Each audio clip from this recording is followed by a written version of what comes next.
Luke chapter 23. The entire assembly of them rose and led him to Pilate.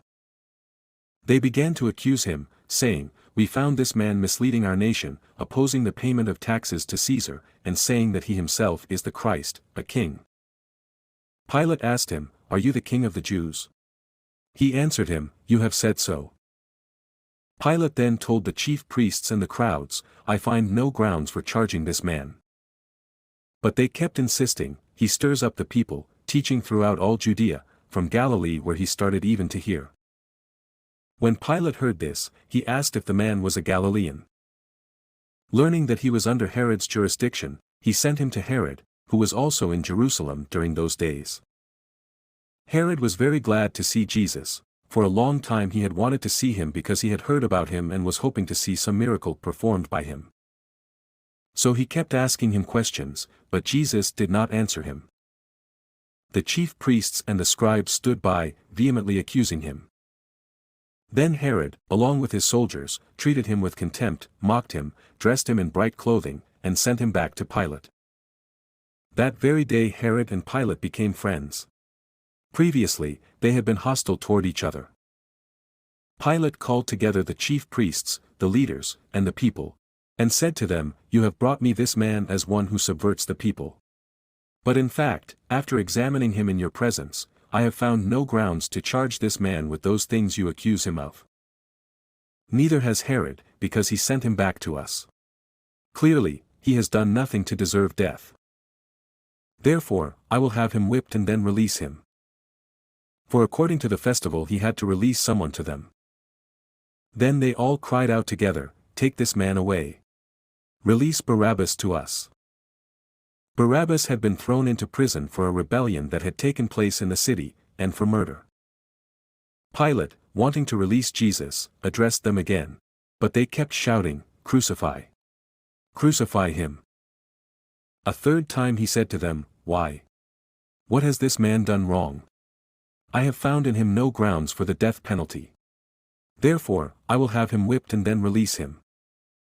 But they kept up the pressure, demanding with loud voices that he be crucified. And their voices won out. So Pilate decided to grant their demand, and released the one they were asking for, who had been thrown into prison for rebellion and murder. But he handed Jesus over to their will. As they led him away, they seized Simon, a Cyrenian, who was coming in from the country, and laid the cross on him to carry behind Jesus. A large crowd of people followed him, including women who were mourning and lamenting him. But turning to them, Jesus said, "Daughters of Jerusalem, do not weep for me, but weep for yourselves and your children.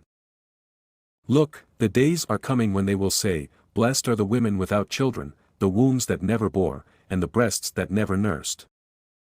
Then they will begin to say to the mountains, 'Fall on us,' and to the hills, 'Cover us.'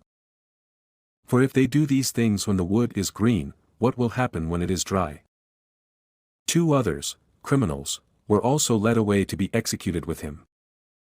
When they arrived at the place called the Skull, they crucified him there, along with the criminals, one on the right and one on the left.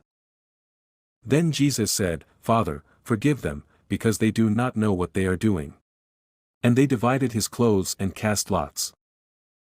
The people stood watching, and even the leaders kept scoffing, "He saved others, let him save himself if this is God's Messiah, the chosen one." The soldiers also mocked him. They came offering him sour wine, and said, "If you are the king of the Jews, save yourself." There was also an inscription above him, "This is the King of the Jews." Then one of the criminals hanging there began to yell insults at him, "Aren't you the Messiah? Save yourself and us." But the other answered, rebuking him, "Don't you even fear God, since you are undergoing the same punishment? We are punished justly, because we're getting back what we deserve for the things we did, but this man has done nothing wrong."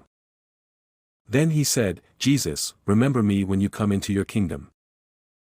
And he said to him, "Truly I tell you, today you will be with me in paradise." It was now about noon, and darkness came over the whole land until 3, because the sun's light failed. The curtain of the sanctuary was split down the middle. And Jesus called out with a loud voice, "Father, into your hands I entrust my spirit." Saying this, he breathed his last. When the centurion saw what happened, he began to glorify God, saying, "This man really was a righteous man." All the crowds that had gathered for this spectacle, when they saw what had taken place, went home, striking their chests. But all who knew him, including the women who had followed him from Galilee, stood at a distance, watching these things. Now there was a man named Joseph, a member of the council, a good and righteous man. He had not agreed with their plan and action, from Arimathea, a Judean town, who was looking forward to the kingdom of God. He approached Pilate and asked for Jesus' body. Taking it down, he wrapped it in fine linen and placed it in a tomb cut into the rock, where no one had ever been placed. It was preparation day, and the Sabbath was about to begin. The women who had come with him from Galilee followed along and observed the tomb and how his body was placed. Then they returned and prepared spices and perfumes. And they rested on the Sabbath according to the commandment.